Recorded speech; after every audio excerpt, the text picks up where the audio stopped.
So hello guys, welcome platform of गेटिनिटी। So आज मौका है गेट 25 रैंकर्स मीट का, जहां पर हमारे सारे के सारे टॉप 100 रैंकर्स एंड सिंपली बोल सकते हैं कि हमारे सारे के सारे गेट के रैंकर्स जो यहां पर आज कलेक्ट हुए हैं या फिर असेंबल हुए हैं आपको मोटिवेट करने के लिए और साथ में अपने सेलिब्रेशन को भी, अपने सक्सेस को सेलिब्रेट करने के लिए। सो गेट में रैंक लाने के बाद में अंदर से एक जो कॉन्फिडेंस होता है वो कुछ अलग ही होता है, क्योंकि रीजन ये है कि 14,000 15,000 अपीयरेंस और उसके बाद में 20% 19% का सक्सेस रेट 2024 में 13% का था। तो मात्र 19% लोग और 20% लोग जो क्वालिफाइड कैटेगरी में आते हैं, उसमें से भी वो हैं 2% लोग जो टॉप 200 कैटेगरी में आते हैं। तो ये वो फेसेस हैं जिन्होंने कहीं ना कहीं मल्टीपल फिल्टर को पास करके इस कैटेगरी तक पहुंचे हैं वो। तो first of all congratulation everyone for your rank. और अब बात करते हैं अगर इनसे, तो इनके इनसाइट्स के बारे में और इनके कुछ पॉजिटिव प्लस पॉइंट्स के बारे में। और सबसे बड़ी चीज ये है कि इन्होंने इस जर्नी को कैसे कंप्लीट किया और साथ में अपने जूनियर्स को क्या मैसेज देना चाहते हैं। Hello everyone, my name is Abhay and I am finally a student in BTech in Chemical Engineering at IIT Patna. I have also secured All India rank 66 in my third year and recently I am getting All India rank 14 this year, and I started my preparation in my third semester of my college and sir. अभय, क्या लगता है आपको, आप जैसे third year final year दोनों में under 100 rank लेकर आए, तो जूनियर्स के लिए क्या मैसेज है? वो क्या गलती ना करें और क्या एग्जैक्टली फॉलो करें जिससे उनकी आपकी जैसे कुछ रैंक ला सके? सर मेनली मैं बोलूंगा कि सर जूनियर जो भी तैयारी कर रहे हैं गेट की, वो इधर उधर जाना ना भटके, प्रॉपर कंसिस्टेंट एक रिसोर्स को फॉलो करें, तैयारी करें और टेस्ट सीरीज लगाएं, क्वेश्चंस बहुत ज्यादा जितना प्रैक्टिस हो सके उतना करें। रैंक इसी से आती है सर, कोई बहानेबाजी नहीं चलती। Right, yes. क्या लगता है आपको कि थर्ड ईयर से ही प्रिपरेशन स्टार्ट करना है या सेकेंड ईयर से कर देना चाहिए? आपने कब से स्टार्ट की? Hello everyone, my name is Yash and I have secured rank of 108 this year, and last year in the third year I have secured 114 all India rank. So sir, जैसे आप कह रहे हैं कि प्रिपरेशन कब शुरू करनी चाहिए एक्चुअली, एक्चुअली अगर आप गेट के थ्रू अगर जाना चाहते हैं या फिर कोई पीएससी ड्रीम कर रहे हैं या फिर एमटेक करना चाहते हैं आईआईटी से, तो आपको सेकेंड ईयर बेसिकली आपको शुरू कर देना चाहिए अलॉन्ग विद योर सेमेस्टर्स, और मतलब फॉलो आपको कर देना चाहिए शुरू। End of course in the third year आपको 80% सिलेबस के साथ अपना जो है थर्ड ईयर का अटैम्प्ट देना चाहिए, एंड अलॉन्ग विद दिस आपको टेस्ट सीरीज भी फॉलो करनी चाहिए along in that third year also. Yes, आपने अपनी गेट की जर्नी कब से स्टार्ट की थी? मैंने शुरू करी थी जब मेरा 4th सेमेस्टर कंप्लीट हो गया था कॉलेज में, along 8th May, of course 8th May, and मैंने मैथ्स से शुरू किया था उस वक्त। यस, सभी को ये लगता है कि गेट है, अभी नहीं, जब गेट का फॉर्म आ जाएगा तब प्रिपरेशन स्टार्ट करेंगे। तो क्या ये सच है या फिर बस बच्चा सेकेंड ईयर में आए, मतलब अपने कॉलेज लाइफ को भी एंजॉय करता रहे और वहां से अपना मैथ्स एप्टी वगैरह स्ट्रॉन्ग करे, जो सेकेंड ईयर के कोर सब्जेक्ट है उनको स्ट्रॉन्ग करे, ये स्ट्रेटजी सही रहेगी या फिर थर्ड ईयर में जब पहुंच जाए, फॉर्म निकल आए तब स्टार्ट करे? अब बेसिकली अगर सेकेंड ईयर में अगर वो सब्जेक्ट्स अगर पढ़ ही रहा है, उसके साथ साथ अगर वो पीवाई को लगाता भी चले तो उसकी प्रैक्टिस भी हो रही है, एंड वो थोड़ा सा अगर थर्ड ईयर जैसे शुरू हो जाए, फॉर्म नोट द फॉर्म, जब फॉर्म शुरू हो तब नहीं, मतलब अगर तुम्हारा 4th सेमेस्टर भी अगर खत्म हो चुका है तब से आपको थोड़ा सा फोकस्ड स्टडी थोड़ी सी गेट की तरफ करनी चाहिए, और जो मैथ्स एंड एप्टीट्यूड है उसको थोड़ा थोड़ा टाइम देना चाहिए, क्योंकि जो रैंक है, बूस्ट जो रैंक को मिलता है वो मैथ्स और एप्टीट्यूड से मिलता है मेजरली, क्योंकि वो 28 मार्क्स का होता है। यस, जैसे कि आप हमारे प्राइम स्टूडेंट रहे हो, लेकिन सबसे अच्छी बात ये थी कि आप अपने बाकी फ्रेंड्स को भी वैसे ही प्रॉपर गाइड करते रहे कि मैं ऐसा कर रहा हूँ, सर ने हमें ऐसा बताया, तुम लोग भी ऐसा करो। आपका एक इंडिविजुअल ग्रुप भी रहा, उस ग्रुप में भी आप एक दूसरे को डिस्कस करते रहे कि यार ऐसा करते हैं, ये टेस्ट देना है, ऐसे प्रिपेयर करते हैं, क्वेश्चन का डिस्कशन करना, इसका क्या बेनिफिट मिलता है? इसका बेनिफिट ऑफ कोर्स दोनों, मतलब जो भी ग्रुप में जो भी जो भी होते हैं प्रिपरेशन कर रहे होते हैं उन सभी को मिलता है, क्योंकि हम उसको कुछ चीजें बताते हैं, वो हमको कुछ चीजें बताते हैं, वो हमको अगर डिस्कस करते हैं तो गलतियां पता चलती है, हम उसको बताते हैं तुम ये गलतियां कर रहे हो, वो हमको भी बताते हैं ये गलती करते हैं, तो दोनों हम साथ में ही मतलब ग्रुप जो होता है वो ग्रोथ करता है।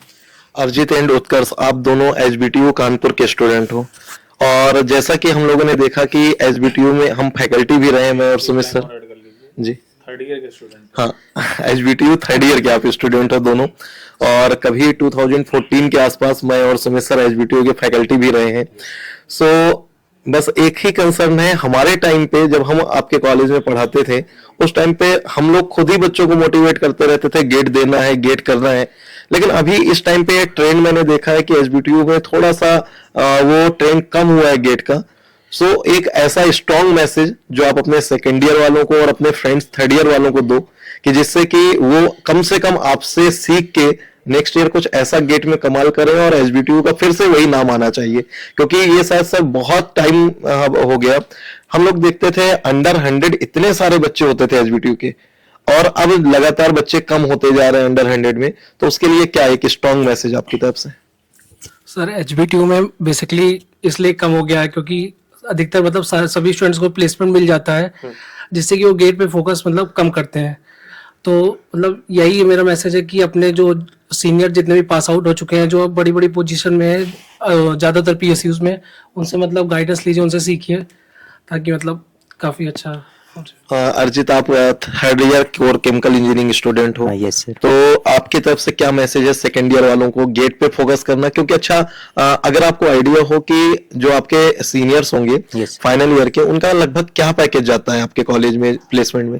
सर एवरेज 8 LPA चला जाता है और हाईएस्ट 12 LPA जाता अच्छा, आपको आइडिया है कि पीएसयू का एवरेज पैकेज क्या है?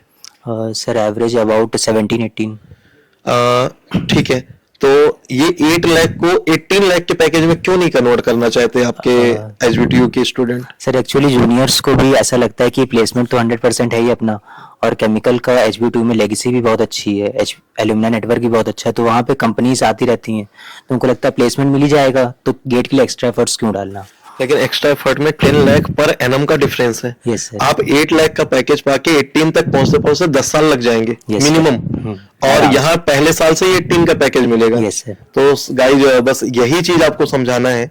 आपकी चॉइस है कि आफ्टर 10 ईयर बाद आपको उस पैकेज को अचीव करना है या इसी साल अचीव करना है। आप बगल में देख रहे हैं अभय कुमार, फाइनल ईयर में ही बीपीसीएल में सिलेक्शन हुआ।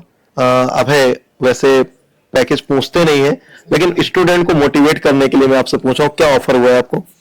सर बीपीसीएल ने हमें 20.1 के LPA की पैकेज दी है कैंपस में। सो 20 लाख से ऊपर का पैकेज है। अब आपको ये पैकेज नहीं चाहिए, आप 6 लाख और 8 लाख के पैकेज में हैप्पी हैं, तो मत एफर्ट करिए, आपको जैसा चल रहा है वैसा चलने दीजिए। लेकिन 1 ईयर की जॉब के बाद आपको कहीं ना कहीं अपने ऊपर ही क्वेश्चन मार्क लगने लगेगा कि मैं शायद गलत डिसीजन ले लिया। इसलिए अभी भी टाइम है, सेकेंड ईयर से आप स्टार्ट करिए।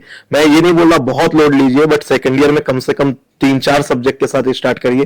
थर्ड ईयर में सीरियस हो जाइए, थर्ड ईयर में अंडर 100 का ट्राई करिए, फाइनल ईयर में उससे अच्छा परफॉर्म करने का ट्राई करिए। और मुझे लगता है शायद जो पीएसयू आपको अपॉर्चुनिटी देता है, जो पैकेज देता है, वो आपको कहीं नहीं मिलने वाला। सो इसके साथ मूव करिए। At the end sir simple सी बात एक ही है, कढ़ाई पनीर बनने में टाइम लगता है और खिचड़ी सबसे आसानी से बनती है। तो चूज अब तुम कर लो, खिचड़ी खानी है कढ़ाई पनीर, क्योंकि रीजन ये है कि जो चीज आसानी से मिलेगी उसकी कहीं ना कहीं वैल्यू भी थोड़ी सी कम होगी, और जो चीज थोड़ी सी डिफिकल्ट और मुश्किल से मिलेगी उसकी वैल्यू भी ज्यादा होगी। तो 20 लाख का पैकेज पाने के लिए थोड़ा रगड़ना पड़ेगा, लेकिन ना थोड़ा मेहनत करनी पड़ेगी, लेकिन अल्टीमेटली जो बोलता है लाइफ सेटल्ड लाइफ, प्राइवेट के अंदर में स्विच करना है, बेटर ऑप्शंस चूज करने हैं, सर्च करना है, लेकिन पीएसयू में पहुंचने के बाद फाइनली आप सेटल्ड बोल सकते हो। आप पीएसयूज में जाने के बाद में खुद के अंदर में एक कामनेस, एक शांति जो होती है ना, वो महसूस कर सकते हो कि हाँ फाइनली अब मैं सेटल्ड हूँ। मैटर ये नहीं करता कि पैकेज आपका 15 लाख का है, पीएसयूज कुछ है फर्टिलाइजर्स हैं तो जो 15 लाख का पैकेज भी देते हैं, मैटर ये नहीं करता। मैटर ये करता है कि आप सेटल्ड हैं, सुकून आपको कब मिल रहा है, मेंटली कब आप पीस में आते हैं। आपको अगर 8 लाख का पैकेज ही मिल रहा है तब भी कहीं ना कहीं रिलायंस आपको जो है ना वो आपको कभी ना कभी फायर कर ही सकती है। और सिंपल सी चीज ये है सर, कोविड ने एक आईना दिखा दिया लोगों को। आप गूगल में बैठे हुए 45 लाख का पैकेज है ना, तो भी आपको कभी भी फायर किया जा सकता है।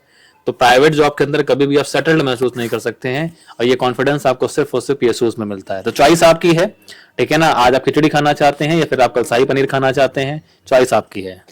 सर ज्यादातर फायरिंग जो होती है वो यही आईटी सेक्टर में होती है।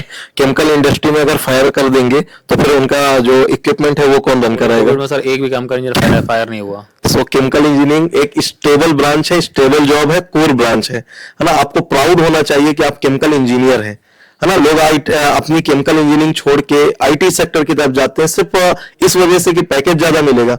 हो सकता है कुछ पल के लिए पैकेज ज्यादा मिल जाए, अगले पल क्या होगा आपको भी नहीं पता। और आप कभी आईटीसीएस वालों से कंप्लीट करें केमिकल इंजीनियरिंग पढ़ के, आप सोचो वो कोर के बंदे हैं, आईटीसीएस में उन्होंने 4 साल पढ़ाई की है, आप केमिकल पढ़ के कुछ लैंग्वेजेस सीख लिया, कुछ आपने उनका कॉन्सेप्ट सीख लिया, तो आपको लगता है आप उनको कंप्लीट कर लेंगे?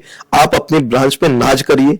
आपने जो ब्रांच चूज की है आपको या एक्सीडेंटल मिली है, लेकिन जो मिला है ये आप लकी हो कि आप केमिकल इंजीनियर हो। सो फाइनली गाइज इस सेशन को यहीं पर कंक्लूड करते हैं। सिंपल सा एक मोटिवेशन आपके अंदर में ये है कि मैटर ये करता है कि आप थर्ड ईयर में हैं तो आप कब स्टार्ट करते हैं, कुछ सीरियस कब होते हैं। फाइनल ईयर में है तो फाइनल ईयर में अगर आपने लास्ट ईयर गेटेड अगर दिया था तो उस गलती से कुछ सीखा है या नहीं सीखा है, आप लास्ट रैंक को इंप्रूव कर रहे हैं कि नहीं कर रहे हैं। और अगर अपने अंदर इंप्रूवमेंट फेज में आप रहते हैं, क्योंकि बिकॉज रैंक लाने के लिए 2 सबसे मेजर कंसर्न है। सबसे पहली चीज है कंटिन्यूटी। कंटिन्यूटी बना करके रखिए, चाहे वो रिवीजन की हो, चाहे वो पीवाईक्यूज की हो या प्रैक्टिस की हो। और दूसरा सबसे इंपॉर्टेंट पार्ट है दैट इज द पेशेंस। अगर एक बार टेस्ट में मार्क्स खराब आते हैं इसका मतलब ये नहीं है कि आपको कुछ नहीं आता है, आपको बहुत कुछ आता है, लेकिन हो सकता है कि वो आपका दिन वो 3 घंटे के दौरान आपके कॉन्सेप्ट्स काम ना कर रहे हो, मेमोराइज ना कर पा रहे हो। तो कंटिन्यूटी और कंसिस्टेंसी इन 2 पर्टिकुलरली टर्म्स के बेसिस पर आप भी वो रैंक अचीव कर सकते हैं जो इन लोगों ने अचीव की है। गाइस जो आप लोगों के पोस्ट ग्रेड गाइडेंस सेशन है वो आपके कल से स्टार्ट हो जाएंगे। और सुमित सर आप सभी टॉप रैंकर्स के लिए जो पीएसयूज के सेशन रहेंगे वो सर ऑर्गेनाइज करेंगे। इसके अलावा बहुत सारे बच्चों को डाउट होता है, सर मेरी ब्रांच पेट्रोकेमिकल है, मुझे कौन सा पीएसयू मिलेगा, सर मेरी एज इतनी है, मैं किसके लिए एलिजिबल हूं। उन सब के लिए सुमित सर आपको सेशन प्रोवाइड करेंगे। हर एक काउंसलिंग का सेशन मैं आप लोगों को प्रोवाइड करूंगा, ठीक है। आपको लास्ट मंजिल तक छोड़ के आएंगे जब तक आप फाइनल कहीं सिलेक्ट नहीं हो जाते, कहीं सेटल नहीं हो जाते। या सर पहले हमारे इसमें ऐसा होता था कि जो टेस्ट सीरीज वगैरह होती थी गेट की वो सितंबर अक्टूबर तक एक्टिवेट हुआ करती थी, पर अब गेट ट्रिनिटी के आने की वजह से हमारी जो टेस्ट सीरीज होती है मार्च अप्रैल से स्टार्ट हो जाती है। तो without any second thought I would like to convey to all my juniors who are preparing for the GATE और starting to prepare for can start their test series and mock test from their April or May of month of May, and the GATE Trinity test series is the best ever test series I have found up to my 4th year of BTech. Thank you Abhay. So guys चलिए फिर session को आज यहाँ से conclude करते हैं और इन सभी को बेस्ट विशेस देते हैं। थर्ड ईयर से फाइनल ईयर में अगर ये जाएं तो नेक्स्ट ईयर इनसे जब मुलाकात हो तो ये रैंक जो भी इनकी हो वो सिंगल डिजिट हो। और उम्मीद करता हूं कि इनके पास भी कोई एक ऐसा ऑफर ऑलरेडी हो जहां से इनको ये कॉन्फिडेंस रहे कि हाँ मैंने कैंपस प्लेसमेंट भी चूज किया और उसके साथ साथ मेरा गेट में रैंक भी बेहतर आया। यहाँ पर जो फेसेस देख रहे हैं ऑलरेडी कहीं ना कहीं बीपीसीएल ने प्लेस है, लेकिन उसको भी इन फ्यूचर करियर ग्रोथ के लिए जो कॉन्फिडेंस चाहिए वो उसको ऐसे ही मिलता रहे। और यस सोनी फाइनल ईयर मैं उसको बेस्ट विशेस यही दूंगा कि आप जिस भी पीएसयू के इंटरव्यू में जाओ कॉन्फिडेंटली उसको फेस करो और उसको क्रैक करो, ठीक है। So best of luck everyone and congratulations again.